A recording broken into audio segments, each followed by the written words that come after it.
Good morning, Robyn. Good morning. Robyn, I wonder if you'd start by telling us why you decided to become a teacher. So I decided to become a teacher because I was not the best student in my early elementary school years.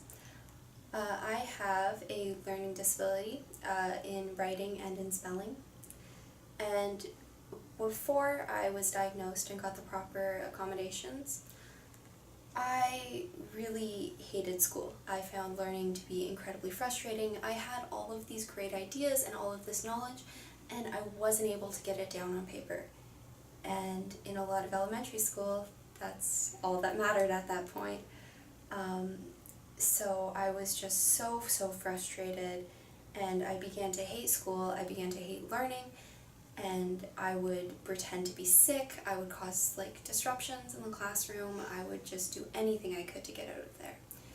And then I had a really great teacher who realized that something was going on, and she and my mom worked together to get me assessed. And when that happened, I switched schools. I went to a classroom where I could have some more support. I learned how to use assistive technology that would work well to supplement for my learning disabilities. And I was able to get my thoughts down on paper. I was able to articulate myself. I was able to organize myself. And I really learned to love school again. And I realized that my life could have taken a very different direction if it hadn't been for that teacher, if it hadn't been for my elementary school teachers and my high school teachers supporting me and showing me how to enjoy school again. I could have stayed in that place where I hated learning and I hated school and I just wanted to get out of there. And rather than that, I was able to go from a D and F student to a student who got a scholarship in university and who is doing fairly well academically. And that is something I could have never imagined that I would be able to achieve in elementary school. And it's all because this teacher these teachers were supportive and really took an investment in me. Okay, thank you. Thank you. And I want to be able to kind of provide that for my students. Absolutely, yeah. So if I could, Robyn, just tell us how that special need impacts on your work as a teacher. So it means that I work really hard on being organized all the time. I've got 4 agendas and a bunch of different schedules, and I've always got a backup plan, and a backup plan for my backup plan, and a backup plan for my backup plan for my backup plan. And so it also means that I prepare a lot ahead of time. I do a lot of prep work, and then I tell my students about my learning disability. And I find that rather than being a detriment to my teaching, I find that it's a positive, because I'm able to show the students that there are things that you're going to have difficulty with. There are things that are going to be hard for you to learn. And there are things that are hard for me to learn, and I'm a teacher. I'm an adult, and spelling is hard for me. And that because spelling is hard for them, that's okay and that's normal, and it's okay to fail.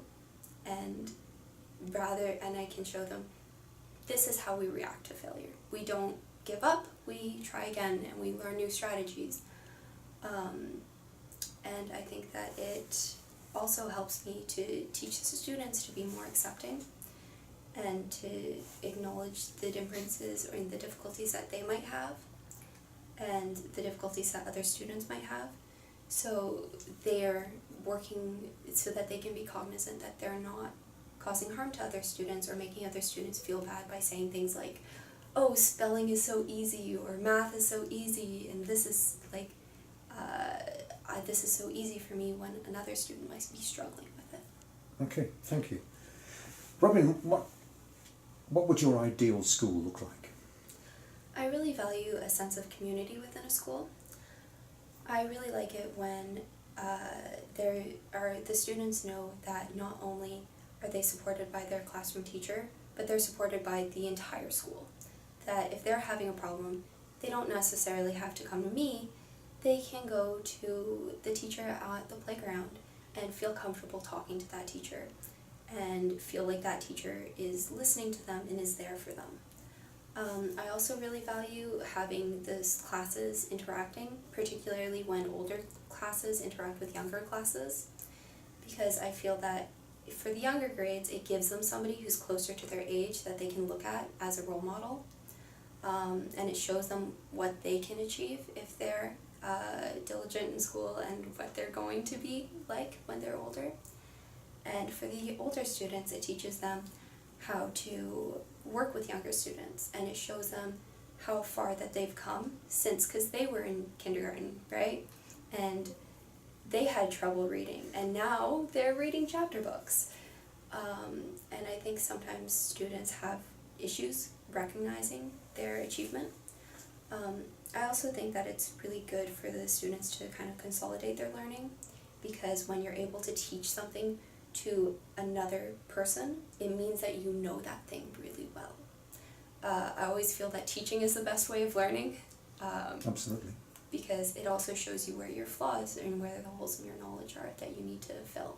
Okay, So, thank you. Okay, so that's your ideal school. What do you think makes a good lesson? I think that a lot of what makes a good lesson is preparation. And being kind of fluid, and like I said, having backup plans for your backup plans for your backup plans. I think that there is also an aspect of you can plan everything, and something will go wrong, and you'll have to kind of wing it, at least a little. And I think it's important to be very fluid and receptive to the needs of your students. I think it's important to have a goal as well, to know this is what the curriculum expectation is, this is what I want my students to get from this lesson, and work a method to find that goal. I'm really a fan of reverse lesson design, where I know what I want the students to learn, and so I plan to teach them that, and I know what the end of the assessment is, what I want them to do a big activity. So I did a lesson where I taught the students the differences between the animal categories, so like mammals, reptiles, that kind of thing. And I knew that at the end of it, I wanted them to be able to make a book about an animal, because there was students in my class who were showing a lot of interest in making books, in the bookmaking process. So I created a lesson where I wanted them to be able to make a book. And I taught them knowing that that was where I wanted them to end up. I wanted them to be able to put all of their knowledge into this book that they could take home and show their family, or show their other students.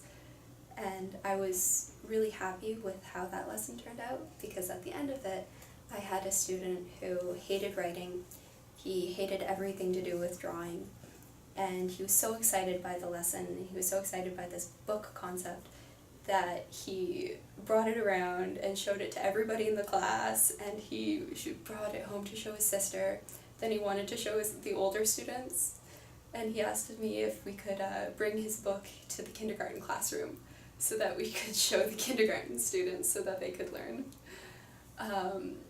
And I thought that that's also a big thing, is interacting or incorporating the students' interests into the lesson, so that the students are invested, and the students' interests are going to change depending on the classroom.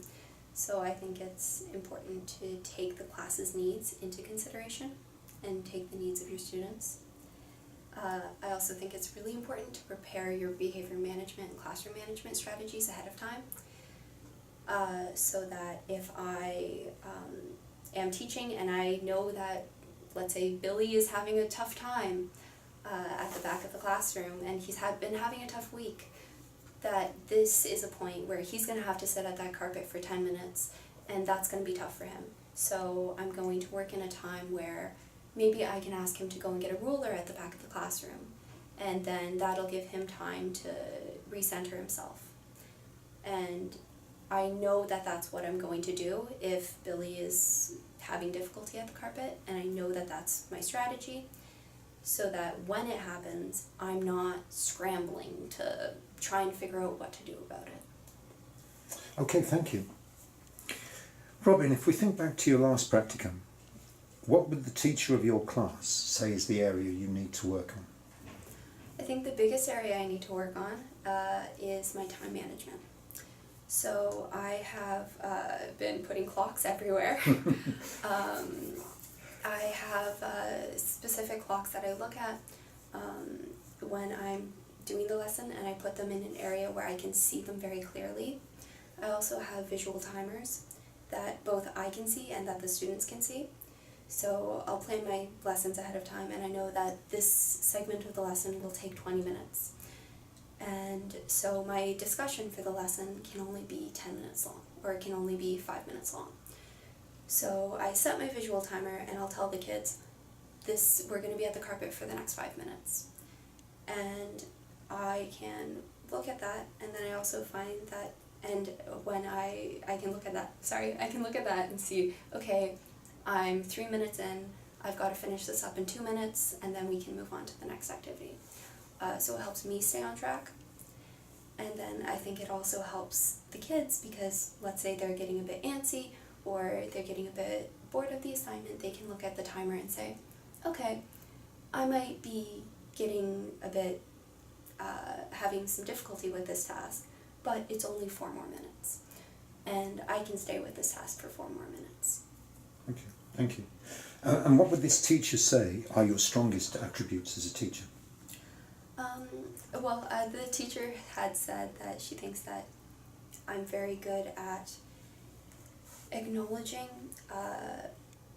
when things might not be going as well as they should be, or acknowledging when there are problems and fixing my behavior, and taking that criticism and taking that feedback from my students and using it to adapt my lessons and to do so in a short amount of time. And I think that that's really important as a teacher, because I think, like I said, you can prepare as much as you want for a lesson, but there's always going to be that one thing that goes wrong. And I think that it's important to be able to look at that and say, well, that went wrong. That lesson was not my best. What went wrong? How do I fix that? And I think that that's something that I'm really happy about being good at. Yeah. Okay, Robyn, thank you very much indeed.